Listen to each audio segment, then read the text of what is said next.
அன்போடு என்னுடைய பாதை வேறு பாதையில் பயணம் செய்யணும். இலக்குகள் இன்னும் பெரிதாக இருக்கிறது. நிறைய மக்கள் இணைச்சு செயல்படணும்.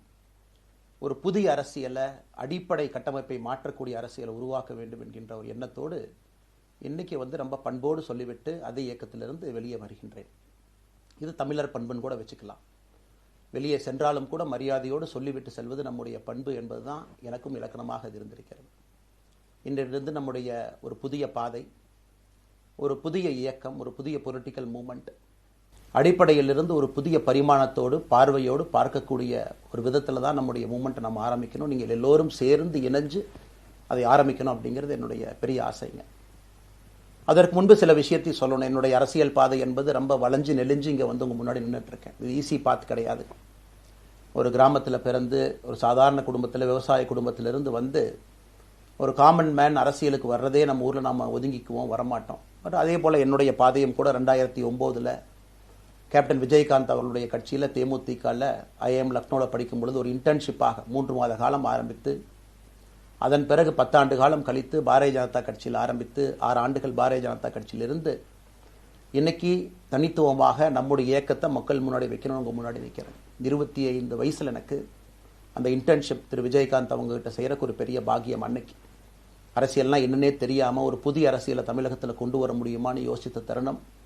இன்னைக்கு வயது 42, கிட்டத்தட்ட 17 ஆண்டுகள் போராடிக்கிட்டே இருக்கிறேன். ஒரு புதிய பாதை உருவாக்க முடியுமா, ஒரு better politics for better society கொண்டு வர முடியுமா. அதே நேரத்தில் நிறைய யூகங்கள், நிறைய பேர் நிறைய சொல்றதுனால இதே டெல்லியில் ஆகஸ்ட் 24 2020 பிஜேபியில் இணைய வரும்பொழுது சூப்பர் ஸ்டார் ரஜினிகாந்த் அவங்க எனக்கு ஃபோன் பண்ணாங்க. எனக்கும் அவருக்குமான நட்பு கிட்டத்தட்ட நான் பதவியிலிருந்து வந்த பிறகு ஒரு நட்பு. நிறைய அவர்கிட்ட பேசுவேன். அவருடைய அரசியல் பாதை எப்படி இருக்கணும் அப்படின்லாம் பேசியிருக்கேன். அப்போ திரு சூப்பர் ஸ்டார் அவர்கள் இங்கே டெல்லியிலிருந்து திரும்ப வரணும், அவருடைய இயக்கத்தில் இணைய வேண்டும் என்ற வேண்டுகோளை ஆகஸ்ட் 24 ஒரு நாளைக்கு முன்னாடி பிஜேபியில் சேரும் பொழுது வைத்த பொழுது 3 விஷயம் தான் என் கண் முன்னாடி இருந்துச்சுங்க. தமிழ்நாட்டுக்கு எது நல்லது, அது எந்த மாற்று கருத்தும் இல்லை. சூப்பர் ஸ்டார் அரசியலுக்கு வர்றதுதான் தமிழ்நாட்டுக்கு நல்லது. சூப்பர் ஸ்டாருக்கு என்ன நல்லது, அவர் அரசியலுக்கு வராமல் இருக்கிறது தான் அவருக்கு நல்லது. கோவிட் காலகட்டத்தில் அவருக்கு இருக்கக்கூடிய உடல் பிரச்சனைகள், அதையே பார்த்துக்கணும். முதல்ல அவர் ஆரோக்கியமாக சந்தோஷமாக இருக்கணும். அண்ணாமலைக்கு எது நல்லது, பாரதிய ஜனதா கட்சியில் இணைகின்றேன் என்கின்ற வாக்குறுதியை திரு சந்தோஷ் ஐயா கிட்ட கொடுத்தேன், ஒரு ப்ராமிஸ் கொடுத்தேன். அதை பிரேக் பண்ணக்கூடாது அப்படிங்கிறதுல நான் தெளிவாக இருந்தேன். ஸோ 3 கான்ஃப்ளிக்ட் இங்கே இருக்கும் பொழுது, ஸோ ஒரு நாள் இந்த கட்சியில் இணைவதற்கு முன்பாகவே முழு கான்ஃப்ளிக்ட். அன்னைக்கே ரஜினிகாந்த் ஐயா பேசி அந்த ஃபோன் காலுக்கு முதல் முறையாக மறுத்து, ஐயா மன்னிச்சுக்கங்க என்னால் வர முடியாது என்று சொல்லி பாரதிய ஜனதா கட்சியில் அடுத்த நாள் இணைத்துக் கொண்டேன். அதன் பிறகு சூப்பர் ஸ்டார் அவங்களை பார்த்து மன்னிப்பு கேட்டேன். அவரும் பெருந்தன்மையாக அவருடைய அரசியல் பாதையை அவரும் பெருந்தன்மையாக அடுத்து தீர்மானித்தார். எதுக்கு இதை நான் சொல்கிறேன் அப்படின்னாங்க, சில யூகங்களுக்கெல்லாம் என்று முற்றுப்புள்ளியை வைக்க வேண்டும் என்பதற்காக மட்டும்தான் இதை நான் சொல்கிறேங்க. வேறு எந்த காரணமும் கிடையாது. இன்றைக்கும் சூப்பர் ஸ்டார் அவர்கள் மீது பெரும் மதிப்பும் மரியாதையும் வைத்திருக்கக்கூடிய மனிதன் நான். அதே நேரத்தில் பாரதிய ஜனதா கட்சியை பொறுத்தவரை இந்த 6 ஆண்டு காலத்தில் எப்பொழுதும் ஒரு விஷயத்தை விட்டு கொடுத்தது கிடையாது. தமிழ்நாட்டினுடைய அடையாளத்தை விட்டு கொடுத்தது கிடையாது, மண்ணை விட்டு கொடுத்தது கிடையாது, கலாச்சார பாரம்பரியத்தை விட்டு கொடுத்தது கிடையாது, நம்முடைய நீரை விட்டு கொடுத்தது கிடையாது. நிறைய பேர் எங்கிட்ட கேட்பாங்க, குறிப்பாக இந்த பகுதி இந்தியாவில் வரும்பொழுது, அண்ணாமலை நீங்கள் தமிழனா இந்தியனா அப்படின்னு கேட்பாங்க. இது எனக்கு ஒரு பெரிய கான்ஃப்ளிக்டிங் கொடுக்கக்கூடிய ஒரு விஷயம். Are you a Tamilian, are you an Indian அப்படின்னு. தமிழ்நாட்டில் என்னுடைய அப்பாவோ அம்மாவோ, என்னோட அம்மா தமிழ்நாட்டை தாண்டி வெளியே வந்ததே கிடையாதுங்க. தமிழ்நாட்டில் மட்டும்தான் இருந்திருக்கிறாங்க. என்னுடைய பாரம்பரியம் எல்லாமே. அப்பா ஒரு முறை தமிழ்நாட்டுக்கு வெளியே சின்ன வயசில் வந்துட்டு போயிருக்கிறாங்க. அங்கேயே ஆண்டு காலமாக இருந்து விவசாயம் செய்யக்கூடிய குடும்பம். எனக்கு முதல் வாய்ப்பு தமிழ்நாட்டு விட்டு வெளியே வந்து லக்னோவில் படிக்கிறதுக்கு, அதன் பிறகு டெல்லியில் இருப்பதற்கு, ஹைதராபாத்தில் 2 ஆண்டு காலம் ட்ரைனிங்கில் இருப்பதற்கு, அதன் பிறகு கர்நாடகாவில் 8-9 ஆண்டு காலம் IPS அதிகாரியாக பணி செய்வதற்கு. ஸோ இந்தியா முழுவதுமே கிட்டத்தட்ட அந்த 10-15 ஆண்டுகள் சுற்றிவிட்டேன். அதனால் நான் எப்போதுமே சொல்லுவேன், நான் ஒரு பெருமை மிகுந்த இந்தியன், ஒரு பாரம்பரிய தமிழன் என்கின்ற அடையாளத்தோடு எல்லாத்துக்கிட்டையுமே சொல்லுவேன். அது இந்த கான்ஃப்ளிக்ட் சில பேர்த்துக்கு ஒரு எட்டர்னல் கான்ஃப்ளிக்ட் ஆச்சு. இன்னைக்கு தமிழ்நாட்டினுடைய அரசியலும் கூட ஒரு பெருமை மிகுந்த தமிழனாக இருக்கணும் அப்படின்னா நான் ஒரு இந்தியன் என்று சொல்ல வேண்டிய அவசியம் இல்லை அப்படின்னு நிறைய கட்சிகள் அங்கே இருக்கிறாங்க. நான் எப்பொழுதுமே தொடர்ந்து சொல்லிக் கொண்டிருப்பது, இந்தியன் என்கின்ற அடையாளத்தோடு ஒரு பெருமை மிகுந்த தமிழனாகத்தான் எல்லா இடத்துலையும் இருக்கிறேன். அப்படித்தான் இந்த இயக்கத்திலும் இருக்கணும். நாம் ஆரம்பிக்கக்கூடிய இந்த இயக்கத்தில் உங்களோடு பயணம் செய்யணும். தமிழ்நாட்டினுடைய எந்த பிரச்சனையும் கூட முன்னிறுத்தி சமரசம் இல்லாத நம்முடைய தமிழ்நாட்டினுடைய வளர்ச்சியை நாம் எல்லோரும் கொண்டு போகணும். எத்தனையோ பிரச்சனைகள். நான் பாரதிய ஜனதா கட்சியில் இணைந்த பிறகு எல்லா தலைவர்களும் பெரும் ஒத்துழைப்பு தான். இருந்தும் தனியாக போகணும், உள்ளாட்சி தேர்தலில் தனியாக போகணும், தமிழ்நாட்டினுடைய அடையாளத்தோடு பாரதிய ஜனதா கட்சி இருக்கணும். தமிழ்நாட்டினுடைய அடையாளம் மிக முக்கியம் என்பதற்காகத்தான் அன்னைக்கு தலைவர் திரு ஜே பி நட்டா அவர்கள் நிறைய பேர்த்துக்கிட்ட பேசி நாம உள்ளாட்சி தேர்தல் தனியா போகணும், அதே போலதான் லோக்சபா தனியா போகணும். ஏதோ தனிப்பட்ட முறையில் எனக்கும் இன்னொரு கட்சிக்கும் பிரச்சனை இல்லைங்க. பாரதிய ஜனதா கட்சி ஒரு தமிழர் அடையாளத்தோடு களத்தில் இருந்தால் மட்டும்தான் அது தமிழர் நலத்தை முன்னிறுத்தக்கூடிய கட்சியாக இந்திய அடையாளத்தோடு இருக்க முடியும் என்கின்ற ஒற்றை நம்பிக்கை மட்டும்தான். டங்ஸ்டன் பிரச்சனையாக இருக்கட்டும், அதை கத்தி கூச்சல் போடாம அதை பொறுமையாக ஒரு இடத்திற்கும் சென்று நம்முடைய கட்சி அதை நம்ம சரி செஞ்சு கொடுத்தோம். மீத்தேன் ஹைட்ரோ கார்பன் திட்டமாக இருக்கட்டும், நிலக்கரி சுரங்கம் திட்டமாக இருக்கட்டும், எதாக இருந்தாலும் கூட, ஏன் மேகதாத்து அணையில இன்னைக்கு கர்நாடகாவில் எப்படி டி கே சிவகுமார் அவர்கள் சொல்றாங்களோ அன்னைக்கு நாங்கள் அணை கட்டியே தீர்வோம் என்று சொன்ன பொழுது தமிழ்நாட்டினுடைய பாரதிய ஜனதா கட்சி கர்நாடகாவில் ஆட்சியில் இருந்த நம்முடைய பாரதிய ஜனதா கட்சியை அன்னைக்கு எதிர்த்து நாம உண்ணாவிரதம் தஞ்சாவூர்ல இருந்தோம். எப்பொழுதும் எந்த உரிமையும் விட்டுக் கொடுக்கல. அதே நேரத்தில் அந்த கான்ஃபிளிக்டை பொறுத்த வரைக்கும் கத்தி கூச்சல் போட வேண்டும் என்கின்ற அவசியம் இல்லை. பொறுமையாக பாந்தவியமா பேசி நம்ம உரிமையை விட்டு கொடுக்காம செயலாற்ற முடியும் என்பதை ஒரு நாளும் கூட எனக்கு கிடைத்த பொறுப்புக்கள்ல உங்களுக்கு நான் அதை காட்டிக்கிட்டே தான் வந்திருக்கேன். அதனால இன்னைக்கு திரு மோடி ஐயா அவர்கள் மீது மிகப்பெரிய ஒரு மரியாதை வைத்திருக்கக்கூடிய மனிதன், நாட்டினுடைய பிரதமர், இந்த நாட்டை பாதுகாத்து கொண்டிருக்கக்கூடிய மனிதர். ஆனா ஒரு லெவல் வரும் பொழுதுங்க, இந்த சின்ன சின்ன பிரச்சனைகள் அப்படியே சேர்ந்து வரும் பொழுது தொடர்ந்து நாமும் அவர்களுக்கு பிரச்சனையாக இருக்கக்கூடாது. ஒரு பிரச்சனையை எடுத்துட்டு போய் இங்க பாருங்க இந்த பிரச்சனை, இந்த பாருங்க இந்த பிரச்சனை, இந்த பாருங்க அந்த பிரச்சனை, ஒரு அளவுக்கு தாங்க நம்ம சொல்ல முடியும். அதனாலதான் பொறுமையாக பாரதிய ஜனதா கட்சியினுடைய முக்கிய தலைவர்களை பார்த்து மிக பொறுமையாக, இது இன்னைக்கு கான்வர்சேஷன் 3 நாளா நடக்கலைங்க. இதை கிட்டத்தட்ட நான் 1 ஆண்டு காலமாக பாரதிய ஜனதா கட்சியினுடைய தலைவர்கள்ட்ட சொல்றேன். 18 மாதங்களாக எனக்கு இருக்கக்கூடிய கருத்து வேறுபாடுகளை மிக பொறுமையாக, வெளியில கத்தி கூச்சல் போடாம மிக பொறுமையாக 18 மாதங்களாக எல்லா இடத்துலையும் சொல்லிக்கிட்டே வர்றேன். டிசம்பர் 4ஆம் தேதி பாரதிய ஜனதா கட்சிக்கு சொன்னேன், நான் கட்சியிலிருந்து வெளியே செல்ல இருக்கின்றேன், இன்னைக்கே உங்களை நான் தயார்படுத்த விரும்புகிறேன். அதனால் நீங்கள் நாளைக்கு நான் எடுத்தோம் கவுத்தன் ஒரு முடிவெடுப்பதாக நீங்கள் நினைக்கக்கூடாது. டிசம்பர் 4, 2024 25 பாரதிய ஜனதா கட்சிக்கு சொல்லியிருந்தோம். தேர்தல் பணியை முடித்துவிட்டு செல்ல வேண்டும் என்று சொல்லியிருந்தார்கள். அதுவும் இந்த கட்சியினுடைய ஒரு உண்மை தொண்டனாக கட்சி சொல்லியிருக்கிறாங்க, தேர்தல் பணியை முடித்துவிட்டு மே கடைசி வரை நம்முடைய பணியை செய்துவிட்டு தான் வெளியே வரணும் அப்படின்னு. அடுத்து நாம் என்ன செய்ய போறோங்க? அடுத்து நாம் இதெல்லாம் பேசிட்டோம், பழச பேசிட்டோங்க, இருந்ததை பேசிட்டோம். அடுத்து ஆனந்தமாக அன்போடு தமிழ்நாட்டில் ஒரு அரசியல் இயக்கத்தை நாம் துவங்க இருக்கின்றோம். இது அரசியல் இயக்கமா கட்சி இல்லையா அப்படின்னு நீங்க யாரும் கேட்கவே வேண்டாம். கண்டிப்பாக தமிழகத்தில் அடுத்து நடக்கக்கூடிய தமிழகத்தினுடைய பொது தேர்தலில் நம்முடைய கட்சி போட்டியிடும், அதில் எந்த மாற்று கருத்தும் இல்லை. அதற்கு நம்ம தயார் பண்ணணும், நிறைய லீடர்ஸை தயார் பண்ணணும், நிறைய கேடர்ஸை வாலண்டியர்ஸை தயார் பண்ணணும், உத்வேகத்தோடு தயார் பண்ணணும், அவங்களுக்கு அந்த ஸ்கில் செட்டை நம்ம உருவாக்கி கொடுக்கணும். அதற்கு கொஞ்சம் நேரமாகும். நாம் அது ஒரு இயக்கமாக ஆரம்பித்து நிறைய மனிதர்களை உள்ளே கொண்டு வந்து அவர்களுக்கு சில இடத்துல அரசியலை சொல்லிக் கொடுத்து எல்லா தரப்பட்ட மனிதர்களையும் உள்ளே கொண்டு வந்து, ஏன்னா பாரதிய ஜனதா கட்சியினுடைய தலைவராக பொறுப்பேற்ற பிறகு நான் முதல்ல போய் ஆசீர்வாதம் யார்கிட்ட வாங்கினாங்க, சமீபத்தில் மறைந்த நல்ல கண்ணையாகிட்ட தான். இன்னைக்கு மண் சார்ந்த அரசியலை முன்னெடுக்கணும், நல்ல மனிதர்களுடைய கொள்கைகள் உள்ள கொண்டு வரணும், எல்லா மனிதர்களையும் உள்ளடக்கிய அரசியலை நாம் முன்னிறுத்தணும். டெக்னோக்ராட்ஸ் பெருமளவில் நமக்குள்ள வரணும், பெருமளவில் நமக்குள்ள டெக்னோக்ராட்ஸ் வரணும். இன்னைக்கு அமெரிக்கா போறோம், யூரோப் போறோம், அங்கே போய் நமக்கே எவ்வளவு பெருமையா இருக்கு. ஒரு மிகப்பெரிய நிறுவனம் நிவிடியா எடுத்துக்கங்க, மைக்ரான் எடுத்துக்கங்க, சாம்சங் எடுத்துக்கங்க, இன்டெல் எடுத்துக்கங்க, அங்க இருக்கக்கூடிய இன்ஸ்டாகிராம், ஃபேஸ்புக், கூகுள், ஆல்பபெட் பார்க்கும் பொழுது வைஸ் பிரசிடென்ட் பார்த்தீங்கன்னா ஒரு தமிழன் அங்கே உட்கார்ந்துருக்கிறான். இந்தியன் என்கின்ற அடையாளத்தோடு அங்கே ஒரு தமிழன் அமர்ந்திருக்கின்றார். என்னுடைய கனவு உங்கள் பல பேர்த்த போல அவர்கள் எல்லாம் திரும்ப இங்கே வந்து அரசியல்ல ஏதோ ஒரு விதத்தில் கான்ட்ரிபியூட் பண்றதுக்கு நம்முடைய இயக்கமும் நம்முடைய வருகின்ற காலத்தில் நம்ம ஆரம்பிக்கக்கூடிய கட்சியும் அதற்கு உறுதுணையா இருக்கணும். அத்தனை டேலண்ட்டை ரிஃபைன் பண்ணி நம்ம கொண்டு வரும். தமிழ்நாட்டினுடைய வளர்ச்சிக்கு எல்லோரையும் நம்ம பயன்படுத்தணும். இதுல எங்கேயுமே கூட நான் பெரிது நீன் பெரிது என்று இருப்பதை விட ஒரு வளர்ந்த பாரதம், இந்தியா உலகத்துல மிக முக்கியமான இடத்துல அந்த பாரதம் வந்து அமரும் பொழுது முதன்மை மாநிலமாக தமிழகத்தை கொண்டு வந்து நிறுத்த வேண்டிய பொறுப்பு நமக்கு இருக்கு. அதற்கு நம்முடைய பொலிட்டிக்கல் கிராமர், பொலிட்டிக்கல் லாங்குவேஜ் எல்லாமே நம்ம மாற்றணும். நம்ம பேசக்கூடிய விஷயம். அடுத்து இன்னொன்று கேட்குறாங்க, நான் கமெண்ட் வர அப்படியே நான் பேச ஆரம்பிக்கிறேன். தமிழ்நாட்டில் இன்னைக்கு ஒரு அரசியல் கட்சி வேணுமான்னு கேட்டீங்கன்னா கண்டிப்பா வேணும், அது எந்த மாற்று கருத்தும் இல்லை. காரணம், ஒரு கடைக்கு போய் நாம் ஒரு டூத் பேஸ்டோ, ஒரு அரிசியோ, ஒரு பருப்போ வாங்கினா கூட 10 கடை ஏறி இறங்கி எங்கள் அம்மா அதெல்லாம் பார்த்து, விலையை பார்த்து, தரத்தை பார்த்து, பொருளை பார்த்து அத்தனை முறை வாங்கித்தான் பார்ப்பேன். ஏன்னா அது நம்ம உடம்புக்குள்ள போற விஷயம். ஆனா அரசியல் கட்சி இன்னைக்கு எத்தனையோ கட்சிகள் இருந்தாலும் கூட என்னுடைய நம்பிக்கை, நம்முடைய நம்பிக்கை, வருகின்ற காலத்தில் நம்முடைய அரசியல் இயக்கம் கட்சியாக மாறும் பொழுது மக்கள் அந்த தரத்தை பிரித்து பார்ப்பார்கள்.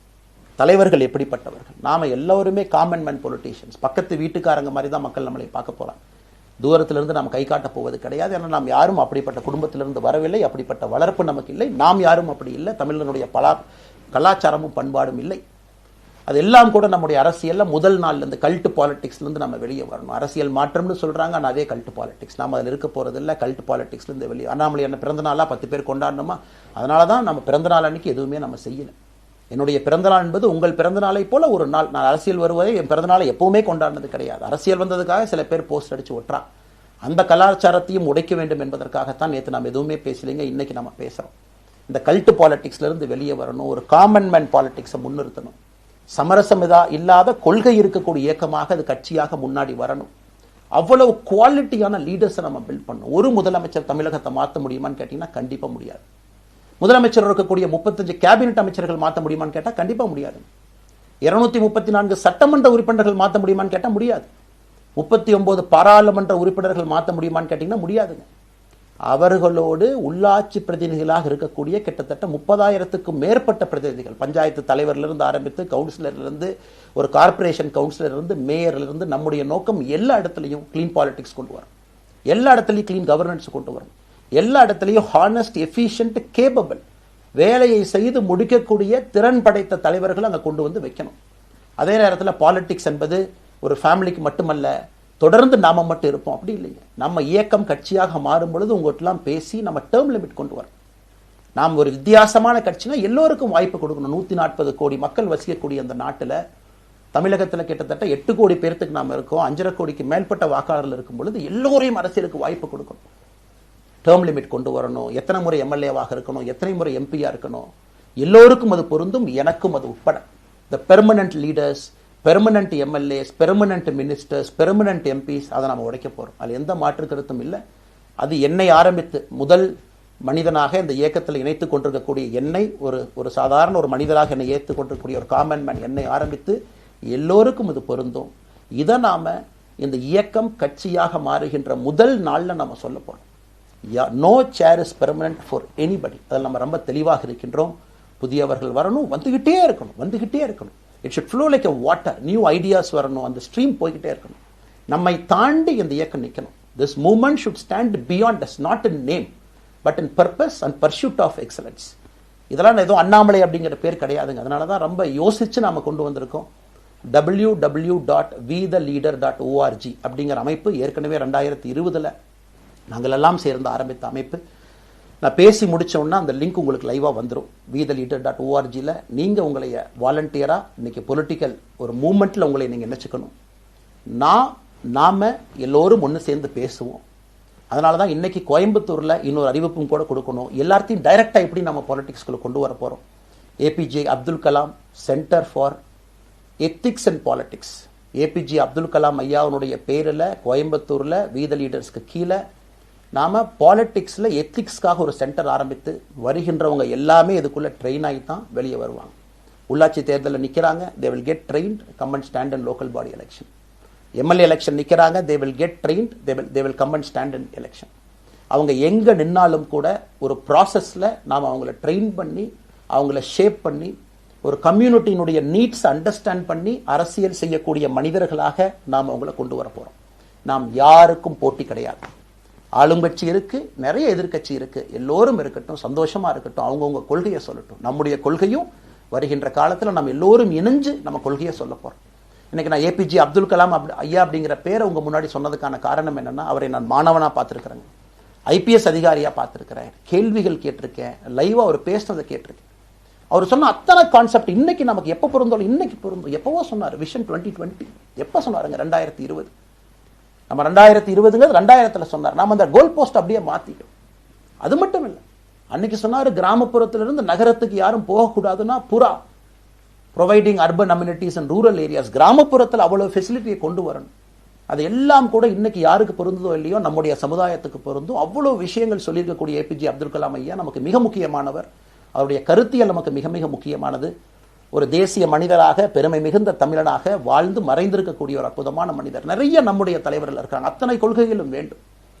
ஒரு ஐடியாலஜி பார்த்தீங்கன்னா இட் ரைசஸ் அண்ட் ஃபால்ஸ். எந்த ஐடியாலஜியும் பெர்மனன்ட் நான் பிடிச்சிருப்பேன். கம்யூனிசம் 100 ஆண்டுகளுக்கு முன்பு எப்படி இருந்த ideology, for right movements, for left movement, centrist movement, liberal movement, ஒரு அரசியல் சரித்திரத்தை பார்க்கும் பொழுது அந்த ஐடியாலஜி தன்னைத்தானே மாற்றிக்கொள்ளவில்லை என்றால், அடுத்த தலைமுறைக்கு தேவையான வசதியை செய்து கொடுக்கவில்லை என்றால், அது எந்த ஐடியாலஜியாக இருந்தாலும் அது அழியும் என்பதுதான் காலத்தினுடைய கட்டாயம். நம்ம பார்த்துக்கிட்டு இருக்கோம். நாம் அதை தாண்டி நிற்கணும். நம்ம மூமெண்ட் அதையெல்லாம் தாண்டி மக்கள்கிட்ட நிற்கணும். இத்தனை பேர்த்து நம்ம எடுத்துகிட்டு போகணும். பெரிய ரிஸ்க் தாங்க, இது சாதாரண வேலை இல்லை. நம்ம எல்லோருமே மிடில் கிளாஸ் தான், காமன் பீப்புள் தான். நமக்கு ஒரு பெடிகிரி கிடையாது, பிஸ்னஸ் நம்ம அதில் பெருசாக அதுலேருந்து வரல, நமக்கு ஒரு ஸ்டார் வேல்யூ கிடையாது, ஒரு பெரிய பாரம்பரியமான அரசியல் கட்சி ஆரம்பித்து நம்ம கையில் யாரும் தூக்கி கொடுக்கல. நாம் எல்லோரும் கஷ்டப்பட்டு ஒரு படியாக தான் அந்த மூமெண்ட்டை கொண்டு போகணும்.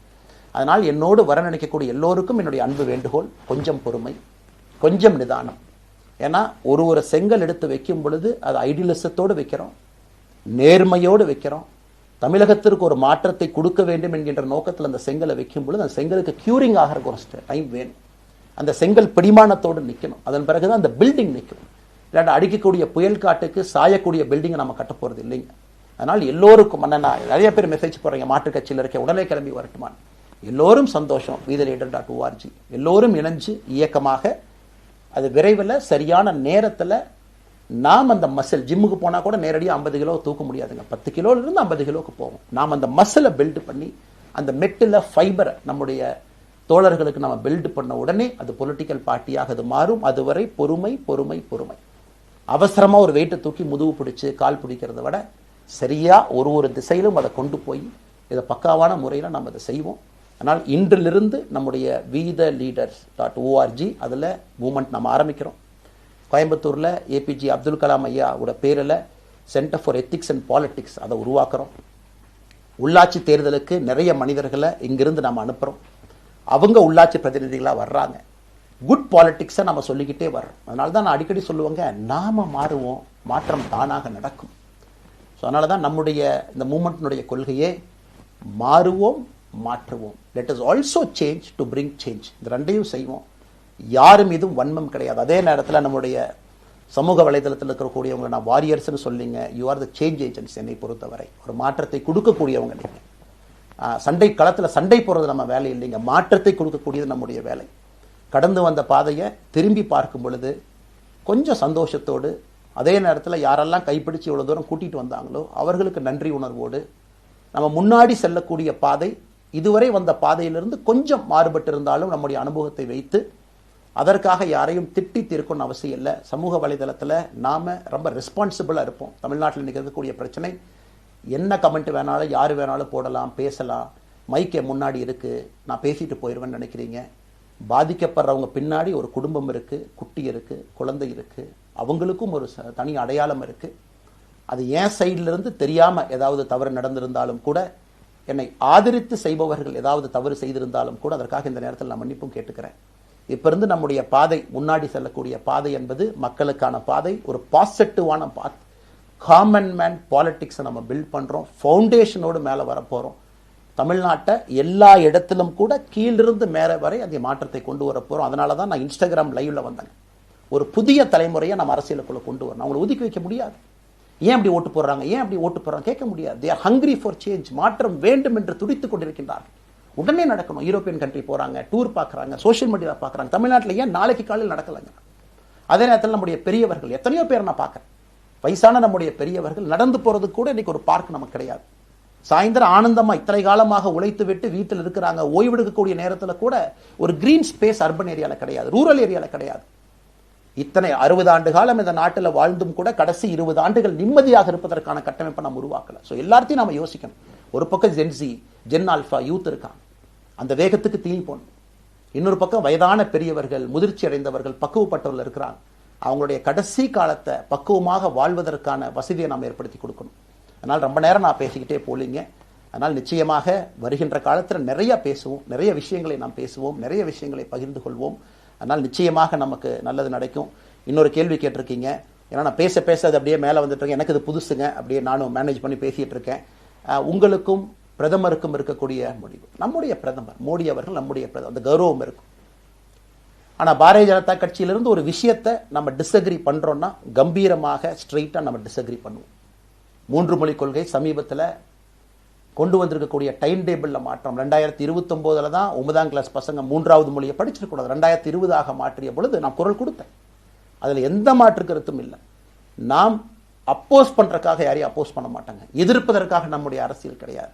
எப்படி திமுகவை பார்க்கின்றோமோ, எப்படி அதிமுகவை பார்க்கின்றோமோ, எப்படி டிவிகேவை பார்க்கிறோமோ, எப்படி அண்ணன் சீமான் அவர்களை பார்க்கிறோமோ, எப்படி அண்ணன் அன்புமணி அவர்களை பார்க்கிறோமோ, எப்படி இங்க இருக்கக்கூடிய எல்லா தலைவர்கள், அண்ணன் ஜி கே வாசன் அவர்கள், ஏசி சண்முகம் அவர்கள், பாரிவேந்தர் அவர்கள், ஜான் பாண்டியன் அவர்கள், எல்லா கிருஷ்ணசாமி ஐயா அவர்கள், ஐயா வைகோ அவர்கள், அம்மா பிரேமலதா அவர்கள், எல்லா தமிழகத்தில் இருக்கக்கூடிய எல்லா அரசியல் கட்சியினுடைய தலைவர்கள் எப்படி பார்க்கிறோமோ அப்படித்தான் நான் பாரதிய ஜனதா கட்சியை பார்ப்பேன். அதற்காக நம்ம போய் ஒரு வன்மமோ எதுவும் கிடையாது. கட்சி அவங்க கொள்கையை அவங்க முன்னிறுத்த போறாங்க. நம்ம இயக்கத்தினுடைய கொள்கை, நம்ம கட்சியினுடைய கொள்கையை நம்ம முன்னிறுத்த போறோம். யாருக்கும் நாம் போட்டி கிடையாது. மக்கள் முன்னாடி தரம் பார்த்து மக்கள் நம்மை தேர்ந்தெடுப்பார்கள் என்கின்ற நம்பிக்கையோடு மக்கள் முன்னாடி நம்ம நிற்கிறோம். அடுத்து இன்னொரு கேள்வி கேட்டீங்க. அமித்ஷாஜி அவங்கள நீங்க பார்த்தீங்க, போட்டோலாம் வந்துச்சு, என்ன விஷயம் அப்படின்னு. அமித்ஷாஜிட்டையும் அமித்ஷா அவர்கள்ட்டையும் ரொம்ப பொறுமையா போய் நான் சொன்னேன், இந்த மாதிரி எக்ஸ்பிளைன் பண்ண நான் போகணும். அதே நேரத்தில் நான் யாரிடமும் சண்டை போட்டு விட்டு தமிழகத்தில் உட்கார்ந்து ஐ எம் ரிசைனிங் ஃப்ரம் பார்ட்டின்னு அனுப்புகிற ஆள் நான் கிடையாது. எனக்கு அது பழக்கமும் கிடையாது. வந்து நேராக உங்கள் கண்ணை பார்த்து சொல்லிட்டு, சில தவறுகள் இருந்தாலும் அதையும் சொல்லிவிட்டு போகக்கூடியதான் என் பண்பு. அதை நாகரீகமாக செய்ய முடியும் என்று நினைக்கின்றேன் என்று சொல்லிவிட்டு தான் வெளியே வந்தேன். அப்படி தான் ஒரு தலைவர்கிட்டையும் பண்ணேன். அதை நாம் எப்பொழுதுமே பண்ணுவோம். நாகரிகமான அரசியலை முன்னெடுப்போம். சமூக வலைதளத்தில் ஆபாசம் வேண்டாம். சமூக வலைதளத்தில் நல்லதை பேசுவோம். எல்லோரும் அவங்கவுங்க இடத்துல தமிழ்நாட்டு மக்களுக்கு நல்லது பண்ணட்டும். பொறுமை பொறுமை பொறுமை. கடைசியாக இந்த வார்த்தையை திரும்ப நான் பயன்படுத்துகிறேன். பில்டிங் கட்டுறோம், கீழிருந்து கட்டுறோம், அதை சரியான முறையில் கட்டி எடுத்துகிட்டு போகணும். நம்புங்க, கூட இருங்க. 42 ஆண்டுகள் வளைவிஞ்சு நெலிஞ்சு சுற்றி இன்னைக்கு இந்த இடத்துல உங்கள் முன்னாடி வந்து உட்கார்றேன். நிச்சயமாக நம்ம எல்லோரும் சேர்ந்து ஒரு பெரிய புரட்சியை, மாற்றத்தை தமிழகத்திற்காக, ஒரு பாரத நாட்டுக்குள்ள, இந்திய நாட்டுக்குள்ள முதன்மை மாநிலமாக தமிழகத்தை கொண்டு வருவது மட்டும்தான் நம்முடைய குறிக்கோள். வேறு எதுவும் நம்முடைய குறிக்கோள் கிடையாது. அதற்காக நம்முடைய வாழ்வை அர்ப்பணிப்போம். காத்து கொண்டிருக்கக்கூடிய எல்லோருக்கும், கேட்டுக்கொண்டிருக்கக்கூடிய எல்லோருக்கும் உங்களுடைய பொறுமைக்கு நன்றி தெரிவித்து மறுபடியும் சொல்லிக் கொள்கின்றேன். மாறுவோம்.